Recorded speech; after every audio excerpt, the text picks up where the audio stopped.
শুধুমাত্র মাধ্যমিক পাস করা থাকলেই তুমি ভারতের যে গোয়েন্দা বিভাগের নোটিফিকেশন বেরিয়েছে সেখানে আবেদনের যোগ্য হয়ে যাচ্ছ। চলো আজকের ভিডিওতে কি বিষয় নিয়ে আলোচনা করব এক ঝলকে দেখি।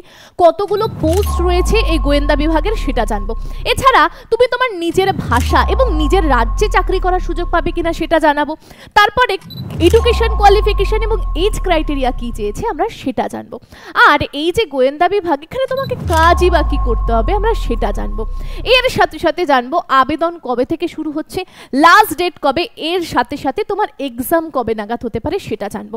এই চাকরিটা পাওয়ার জন্য কটা ধাপে সিলেকশন হয় সেটা জানবো এবং সর্বোপরি জানবো স্যালারি কত, সেই সমস্ত বিষয় থাকবে আজকের ভিডিওতে। তো চলো ভিডিও শুরু করা যাক। দেখো প্রথমে আমরা যে বিষয়ে জানবো যে পোস্টটা কত বেরিয়েছে। দেখো পোস্ট হচ্ছে তোমার 4987, মানে মোটামুটি তুমি ধরে রাখো 5000-এর কাছাকাছি বিজ্ঞপ্তি এসেছে।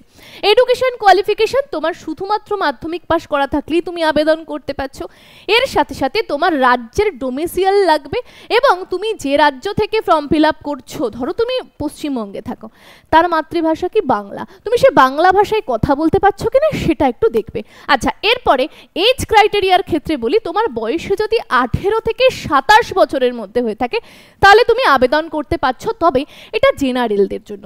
তুমি যদি বাবা ওবিসি ক্যান্ডিডেট হয়ে থাকো বা সার্টিফিকেট রয়েছে তাহলে 3 বছরের এক্সট্রা ছাড় পাচ্ছ, মানে 18 বছর থেকে তোমার যদি 30 বছর বয়স হয়ে থাকে তুমি আবেদনের যোগ্য হয়ে যাচ্ছ। এরপরে তুমি ধরো এসসি অথবা এসটি ক্যান্ডিডেট যদি হয়ে থাকো 5 বছরের এক্সট্রা ছাড় পাচ্ছ, তাহলে তুমি ধরে নাও তুমি 18 থেকে 32 বছর অবধি এই চাকরির জন্য আবেদন করতে পারছো। দেখে নাও তোমার বয়সটা কি রয়েছে। এরপরে আমরা যে বিষয়ে যাব সেই বিষয়টা হচ্ছে ফিস কত লাগবে। দেখো ফিসের ক্ষেত্রে বলছি জেনারেলদের জন্য আগের যে বিজ্ঞপ্তিটা এসেছিল তাতে নিয়েছিল 500 টাকা ফর্ম ফিস, এসটি এসসি এবং ফিমেলদের জন্য 450 টাকা করে নেওয়া হয়েছিল। এবার মনে হচ্ছে একটু বাড়তে পারে, 650-র কাছাকাছি কিন্তু তোমার ফর্ম ফিস লাগতে পারে। দেখো 2023-এর দিকে যদি তুমি তাকাও তাহলে দেখতে পারবে ভ্যাকান্সি এসেছিল 1671টা।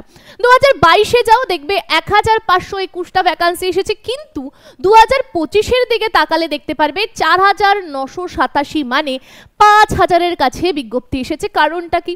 কারণ কিছুদিন আগেই তোমরা সবাই জানো অপারেশন সিঁদুর হয়েছিল। সেখানে আমরা জানি যে বাইরের দেশ থেকে শত্রুরা আমাদের দেশের ভিতরে ঢুকে তারা কি করেছে, হামলা চালিয়েছে। তো এই ধরনের যে অ্যাক্টিভিটিগুলো রয়েছে, এই ধরনের সন্ত্রাসবাদী যারা রয়েছে, যারা বাইরে থেকে এসে আমাদের দেশের শান্তি শৃঙ্খলাকে ভঙ্গ করছে, তাদের সমস্ত খুঁটিনাটি খবর খুঁজে রাখা, সমস্ত জিনিসগুলোকে খুঁজিয়ে দেখা যে আচ্ছা এ যুক্ত থাকতে পারে কিনা মাওবাদীদের সাথে বা সন্ত্রাসের সাথে বা জঙ্গিদের সাথে, সেই বিষয়গুলো খবরাখবর এনে এই আইবি বিভাগ মানে ইন্টেলিজেন্ট ব্যুরো বা গোয়েন্দা বিভাগে খবরগুলো প্রতিদিন একটু একটু একটু করে দেওয়া। দেখো এই যে বলছি না যে তুমি তোমার রাজ্যেই চাকরি পাবে, কেন বলছি? কারণ তুমি তোমার রাজ্যের সব কিছু জানবে, ভাষা জানবে, মানুষের সাথে কমিউনিকেট করতে জানবে, মানুষের ব্যবহার বুঝবে, চালচলন বুঝবে। তো তোমার সেখানে যদি কারোর অ্যাক্টিভিটি একটু অন্যরকম লাগে তুমি তৎক্ষণাৎ তার বিষয়ে আরও খুঁটিয়ে তদারকি করলে, জানলে এবং সেই বিষয়গুলো ইনফরমেশন অফিসে খবর দিলে। এবং এটা কিন্তু টপ সিক্রেট। তুমি ভাবছো আজকে তুমি চাকরি পেয়ে যাবে, চাকরি পাওয়ার পর তুমি সবাইকে চিৎকার করে বলছো যে আমি আইবি বিভাগে রয়েছি, আইবি বিভাগে রয়েছি, আমি গোয়েন্দা বিভাগে না। তুমি টপ সিক্রেট হিসাবে কাজ করবে, কেউ জানবে না যে তুমি আদতেও এই বিভাগে কাজ করছো, একদম চুপিসারে এই কাজগুলো হয়ে থাকে। চলো যে বিষয়টা দেখছিলাম যে যেহেতু এই অ্যাক্টিভিটিগুলো বাড়ছে সেহেতু দেশ নিজের ভিতরের বিষয়গুলোকে আরও সিকিউরিটি বাড়াতে চলেছে। যেমন আমরা যদি আমাদের শিলিগুড়ি করিডোরের কথা বলি, আমরা দেখতে পাচ্ছি বাংলাদেশ থেকে আরম্ভ করে চীন থেকে আরম্ভ করে সবাই ওই করিডোরের উপর নজর রাখছে, বারবার করে হুমকি দিচ্ছে, এই দিচ্ছে ওই দিচ্ছে। তো এই জায়গায় যাতে কোনো রকম অ্যাক্টিভিটি বা কোনো রকম বাইরের থেকে এসে কেউ কোনো কিছু তৈরি না করতে পারে তার জন্য এই বিভাগগুলো স্বতন্ত্রভাবে কাজ করবে। এই জন্য এদের সংখ্যা দিনে দিনে সরকার বাড়াচ্ছে এবং প্রচুর লোক নিয়োগ করছে। যদি আমরা আমাদের ওয়েস্ট বেঙ্গলের কথা বলি, ভ্যাকান্সি যদি দেখো, আমি ভ্যাকান্সির শিটটা দিয়ে দিচ্ছি, তোমরা একবার চোখ বুলিয়ে দেখতে পারো। এটা কিন্তু একটা শর্ট নোটিশ জারি হয়েছে। আচ্ছা, যেখানে তুমি যদি বাংলা ভাষায় কথা বলতে পারো তাহলে আগরতলা, শিলিগুড়ি এই দুটো আমরা দেখব, এই দুটো জায়গা রয়েছে আমাদের রাজ্যের মধ্যে যেখানে তুমি বাংলা ল্যাঙ্গুয়েজ সিলেক্ট করে তুমি দিতে পারো। এবার তোমার যদি মনে হয় যে না আমি হিন্দিতেও খুব ভালো কথা বলতে পারি, আমার হিন্দি ভাষাও খুব সুন্দর, তাহলে তুমি প্রায় 2008টা ভ্যাকান্সি রয়েছে, আমি সিটটা দিয়ে দিচ্ছি, একবার চোখ বুলিয়ে নিও কোথায় কোথায় হিন্দি ল্যাঙ্গুয়েজের তুমি আবেদন করতে পারবে, তুমি সেই রাজ্যগুলোতেও আবেদন করতে পারো। ঠিক আছে, আর বারবার করে বলছি এটা কিন্তু একটা টপ সিক্রেট বা গুপ্ত বিভাগের একটা কাজ। আচ্ছা, এরপরে বলি পোস্টার নাম হচ্ছে সিকিউরিটি অ্যাসিস্ট্যান্ট, বা একে যদি আরও একটু ভালো ভাষায় বলতে হয় তাহলে আমরা দেখব একে আমরা হাবেলদারও বলতে পারি বা পুলিশও বলতে পারি। এটা গোয়েন্দা বিভাগের সবথেকে নিম্ন পোস্ট বা নিচু পোস্ট, ঠিক আছে, বা এক্সারসাইজও আমরা বলতে পারি। আচ্ছা, এটা কিন্তু আমরা দেখব গৃহ মন্ত্রণালয়, হোম অ্যাফেয়ার্সের বিভাগ থেকে কিন্তু নিয়োগ করা হয়। আচ্ছা, এবার বলি তোমার চাকরিটা কিন্তু তোমার নিজের স্টেটে হবে।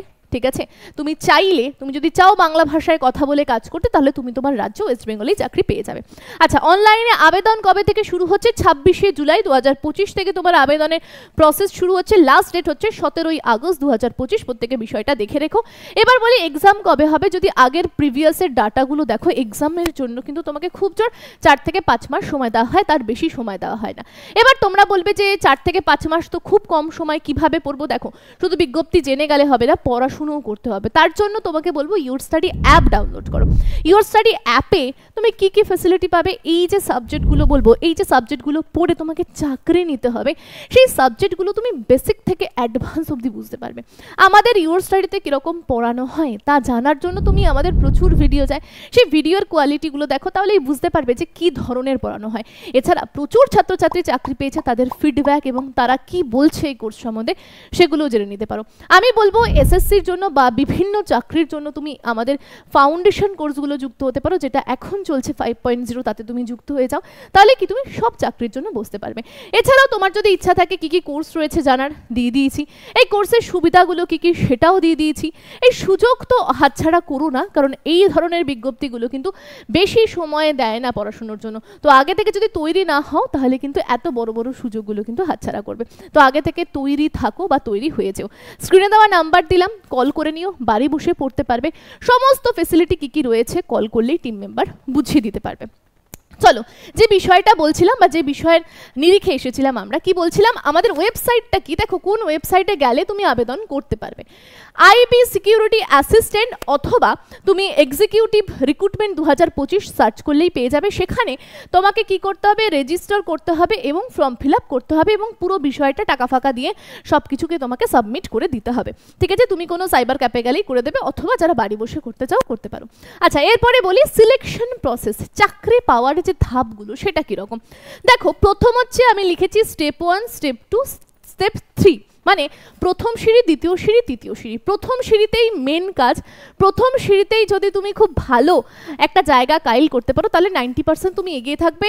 তুমি স্টেপ 2, স্টেপ 3 অতটাও গুরুত্বপূর্ণ নয়। চলো বিষয়টা একটু ভালো করে আমরা জানবো। দেখো, স্টেপ 1-এ এমসিকিউতে তোমার পরীক্ষা হচ্ছে। আচ্ছা, এমসিকিউতে পরীক্ষা হওয়ার পর যে বিষয়গুলো আমরা মাথায় রাখবো সেটা হচ্ছে 100 মার্কের পরীক্ষা, 100টা কোয়েশ্চেন থাকছে, সময় তোমাকে 60 মিনিটের দেওয়া হবে। এটাই হচ্ছে মেন, এটাকেই ধরে চলবো। আচ্ছা, এবার দ্বিতীয় সিঁড়ি বা স্টেপ 2-এ গেলাম। সেখানে আমার ডেসক্রিপটিভ পেপার থাকবে। ভয় পেও না, চিন্তা করো না, ডেসক্রিপটিভ মানে হাবি তাবি কিছু এরকম না, এটা খালি কোয়ালিফাইং নেচার, কোয়ালিফাই করতে হবে সব বলছি। দেখো, দুটো পার্টে হবে, 50-এ পরীক্ষা হবে, এর জন্য তোমাকে 60 মিনিট মানে 1 ঘন্টা সময় দেবে। এটা হয়ে গেল স্টেপ 2, এটা খালি কোয়ালিফাইং নেচার, ভয় পাওয়ার কিছু নেই। আচ্ছা, স্টেপ 2 মানে সিঁড়ি নাম্বার 3, সেখানে তোমাকে কি করতে হবে, তোমার ইন্টারভিউ রয়েছে বা যাকে আমরা পার্সোনালিটি টেস্ট বলি। অনেকে ভাববে বাবারে কি বিষয়, ইন্টারভিউ হবে, কি ধরবে, এত ভয় পাওয়ার কিছু নেই, সব বলছি।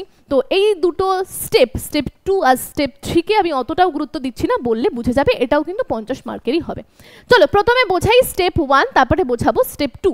স্টেপ 1-এ চলে আসছি, যেটাকে মেন আমি বলছি। দেখো, সাবজেক্ট কি কি থাকছে, জিএ থাকছে। জিএ মানে জেনারেল অ্যাওয়ারনেস, যেখানে আমরা কি স্ট্যাটিক জিকে পাই, যেখানে কারেন্ট অ্যাফেয়ার্সকে পাই, সেখান থেকে 20টা প্রশ্ন আসছে। মানে তুমি যদি জিকে আর জিএসকে ধরো, সেখান থেকেই তোমার 40 নাম্বার। মানে বুঝতে পারছো কতটা বেশি করে তোমার জেনারেল অ্যাওয়ারনেস এবং জেনারেল সায়েন্সটাকে পড়তে হবে। সায়েন্সের হেতু বা জিএসটাকে কি বোঝায় জানো?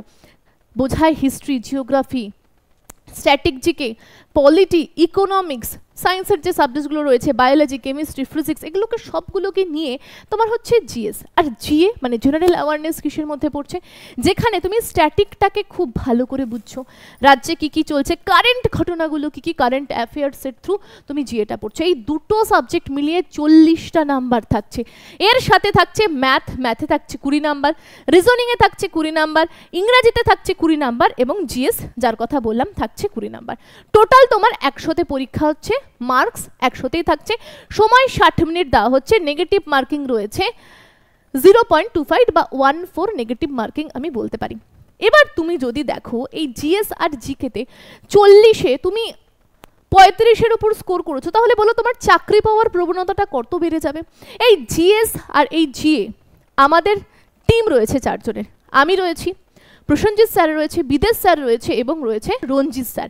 এই 4 জন মিলে আমি মূলত মেন টপিকগুলো পড়াই, যেখানে স্ট্যাটিক থাকে, যেখানে হিস্ট্রি থাকে, জিওগ্রাফি থাকে। এমনভাবে ক্লাস করা, ইউটিউবে গিয়ে অবশ্যই দেখে নিও, আমার পরপর ভিডিওগুলো আমি এখানে দিয়ে দিলাম, তুমি দেখে নিতে পারো, ঠিক আছে। তুমি যদি ওইভাবে পড়াশুনো করতে পারো না, আমি তোমাকে চ্যালেঞ্জ করে বলছি, তুমি যে চাকরির জন্য প্রিপারেশন নাও না কেন তৈরি হয়ে যাবে, ঠিক আছে। তো তুমি চাইলে যুক্ত হতে পারো, চাইলে পড়াশুনো করতে পারো। আর এই তোমার সাবজেক্টটাই জিকেতে 40 তোমার হাতের মুঠোয় থাকবে।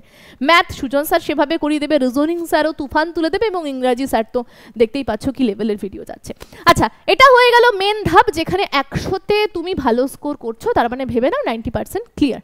স্টেপ 2, সিঁড়ি নাম্বার 2, ডেসক্রিপশনের যে বিষয়টা অনেকে ভয় পাবে না, ভয় পাওয়ার কিছু নেই। তোমার লোকাল ল্যাঙ্গুয়েজে তোমাকে একটা প্যারাগ্রাফ দেবে, সেটাকে পড়ে তোমাকে ইংরাজিতে লিখতে হবে। টোটাল নাম্বার থাকছে 40, তবে এই 40-এর মধ্যে থেকে তোমাকে মাত্র 16 পেয়ে পাস করতে হবে, কোয়ালিফাইং নেচার কোনো নাম্বার যুক্ত হবে না, ঠিক আছে। এবার এখানে তোমার স্পোকেন এবিলিটি, মানে তুমি বাংলা ভাষায় কথা বলতে পারছো কিনা, 10-এ পরীক্ষা হবে, 10-এর মধ্যে থেকে 4 পেলেই খেল খতম হয়ে যাবে, তোমার স্টেপ 2 ক্লিয়ার হয়ে যাবে। তাহলে 50-এ টোটাল হয়ে গেল, সময় দিচ্ছে কত, 60 মিনিট হয়ে গেল। এবার স্টেপ 3-তে যদি চলে আসি, সেখানে ইন্টারভিউ হবে বা পার্সোনালিটি টেস্ট হবে। দেখো, তুমি একটা গোয়েন্দা বিভাগের সঙ্গে যুক্ত হচ্ছ, তুমি যদি তুতলে কথা বলো, সঠিক সময় সঠিক কি কাজ করতে হবে, কিভাবে ইনফরমেশন নিয়ে দিতে হবে, কত বুদ্ধিমত্তার সাথে কাজ করতে হবে, এই বিষয়গুলো যদি তোমার না থাকে, তো সেক্ষেত্রে তুমি বলো না তোমাকে কি সেই জায়গায় দেওয়া যায়, ঠিক আছে। আর তুমি যে রাজ্যে কাজ করছো সেই রাজ্যের ভাষাই ভালো করে জানো না, বলতেই ভালো করে জানো না, তাহলে তোমাকে কি সেই জায়গায় ফিট করা যাবে? তো ভালো করে তোমার কি এই যে ইন্টারভিউ, তার থ্রু তোমাকে চেক করা হয়, তার থ্রু তোমাকে দেখা হয়। খুব একটা হিউজ এমন বিষয় নয়, সহজেই সবাই পাস করে যায়, 50-এ থাকে পরীক্ষা। এই হচ্ছে স্টেপ 1, স্টেপ 2, স্টেপ 3। এই 3টের মধ্যে দিয়ে তুমি এই বড় বিভাগে চাকরি করার সুযোগ পেয়ে যাবে। স্যালারিটাও একটা হ্যান্ডসাম এবং খুব ভালো স্যালারি। যদি দেখো 30,000 থেকে 70,000 টাকার মধ্যে তোমার স্যালারি থাকে, তো স্যালারির স্ট্রাকচারটাও খুব ভালো, নিজের রাজ্যে চাকরি করার সুযোগ পাচ্ছ, এছাড়াও আরও প্রচুর ফ্যাসিলিটি রয়েছে। তো তুমি যদি চাও আবেদন করতে, ফর্ম ফিল আপ করতে, ওয়েবসাইট কি আমি সমস্ত কিছু বলে দিয়েছি, যাদের যা কোয়ারিজ রয়েছে সব কোয়ারিজ মিটিয়ে দিয়েছি। তারপরেও যদি কিছু জিজ্ঞাসা থাকে কমেন্ট সেকশনে কমেন্ট করতে পারো। আজকের ভিডিও এত দূরই, পরের দিন দেখা হবে অন্য ভিডিওতে।